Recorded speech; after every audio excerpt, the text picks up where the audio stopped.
جمعے کے دن کی فضیلت۔ حضرت ابو ہریرہ رضی اللہ تعالیٰ عنہ سے روایت ہے کہ رسول اللہ صلی اللہ علیہ وآلہ وسلم نے ارشاد فرمایا، سب سے بہتر دن جس میں سورج طلوع ہوتا ہے وہ جمعے کا دن ہے۔ اس میں آدم علیہ السلام پیدا ہوئے، اسی دن جنت میں داخل ہوئے اور اسی دن جنت سے نکالے گئے اور اسی دن قیامت قائم ہوگی۔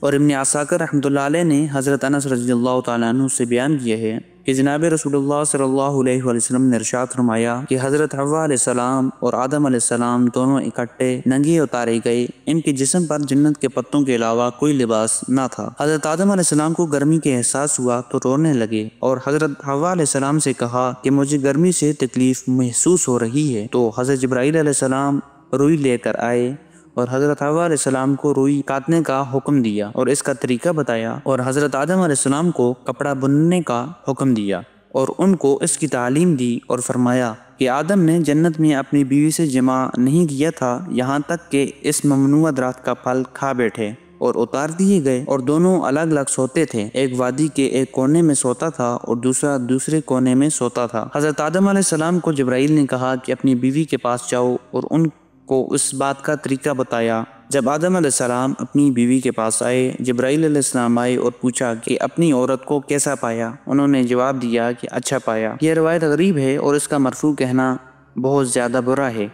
ممکن ہے کہ بعض سلف سے یہ منقول ہو۔ اللہ تعالیٰ کا فرمان فَتَلَقَّىٰ آدَمُ مِن رَبِّهِ كَلِمَاتٍ فَتَابَ عَلَيْهِ إِنَّهُ هُوَ التَّوَّابُ الرَّحِيمُ۔ بعض حضرات کا قول ہے کہ ان کلمات سے مراد یہ الفاظ قال ربنا ظلمنا انفسنا وان لم تغفر لنا وترحمنا لنكونن من الخاسرین، اے ہمارے رب، ہم نے اپنی جانوں پر ظلم کیا ہے، اگر تو ہمیں معاف نہیں کرے گا اور رحم نہیں فرمائے گا تو ہم خسارہ پانے والوں میں سے ہوں گے۔ یہ روایت سعید بن جبیر، ابو العالیہ، ربیع بن انس، حسن قتادہ، محمد بن کعب، خالد بن معدان، عطا حرسانی اور عبد الرحمن بن زید رحمہ اللہ سے نقل کی ہے۔ ابن ابی حاتم نے اپنی سند کے ساتھ حضرت ابی بن کعب سے نقل کی ہے کہ رسول اللہ صلی اللہ علیہ وآلہ وسلم نے فرمایا، آدم علیہ السلام نے کہا، اے رب، اگر میں توبہ کر لوں اور باز آ جاؤں تو کیا تو مجھے جنت میں واپس بھیج دے گا؟ اللہ نے فرمایا، تو اس آیت فَتَلَقَّىٰ آدَمُ مِن رَبِّهِ كَلِمَاتٍ فَتَابَ عَلَيْهِ کا یہی مفہوم ہے، اور یہ روایت اس سند سے غریب ہے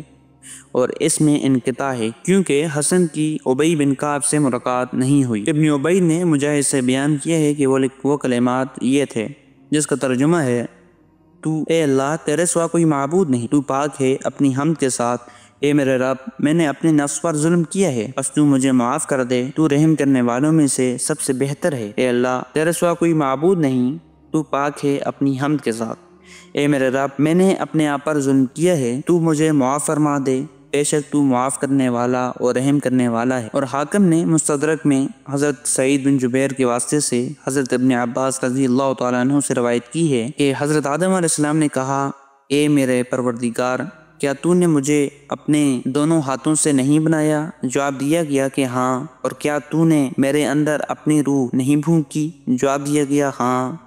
اور میں نے چینک لی تو نے جواب میں یرحمک اللہ نہیں کہا؟ جواب دیا گیا ہاں۔ اور کیا تیری رحمت تیرے غضب پر غالب نہیں ہے؟ جواب دیا گیا ہاں۔ کیا تو نے میرے بارے میں یہ فیصلہ نہیں کیا تھا کہ میں یہ کام کروں گا؟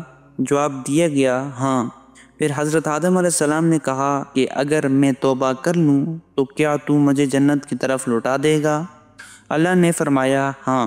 حاکم نے اس کو صحیح الاسناد کہا ہے اور علامہ ذہبی نے ان کی موافقت فرمائی ہے، اور حاکم، بہقی، ابن عساکر نے عبد الرحمن بن زید کے واسطے سے حضرت عمر بن خطاب رضی اللہ تعالیٰ عنہ سے روایت کی ہے کہ حضور نبی اکرم صلی اللہ علیہ وآلہ وسلم نے فرمایا کہ حضرت آدم علیہ السلام جب غلطی کا ارتکاب کر بیٹھے پھر یوں دعا مانگی، اے اللہ، میں تو اسے حضرت محمد صلی اللہ علیہ وآلہ وسلم کے حق کے واسطے سے سوال کرتا ہوں کہ تو مجھے معاف فرما دے، تو اللہ تعالیٰ نے حضرت آدم علیہ السلام سے سوال فرمایا کہ تو نے میرے نبی محمد کو کس طرح پہچانا، حالانکہ میں نے اس کو ابھی تک پیدا نہیں کیا۔ حضرت آدم علیہ السلام نے عرض کی کہ اے اللہ، جب تو نے مجھے اپنے ہاتھ سے بنایا اور اپنی روح میرے اندر پھونکی تو میں نے سر اٹھایا تو میں نے عرش کے پایوں پر لکھا دیکھا لا الہ الا اللہ محمد رسول اللہ، تو اس سے میں نے معلوم کیا کہ تو نے اپنے نام کے ساتھ صرف اس لیے اس کا ذکر کیا ہے جو تجھے سب مخلوق سے زیادہ پیارا ہے۔ اللہ نے فرمایا کہ اے آدم علیہ السلام، تو نے سچ کہا،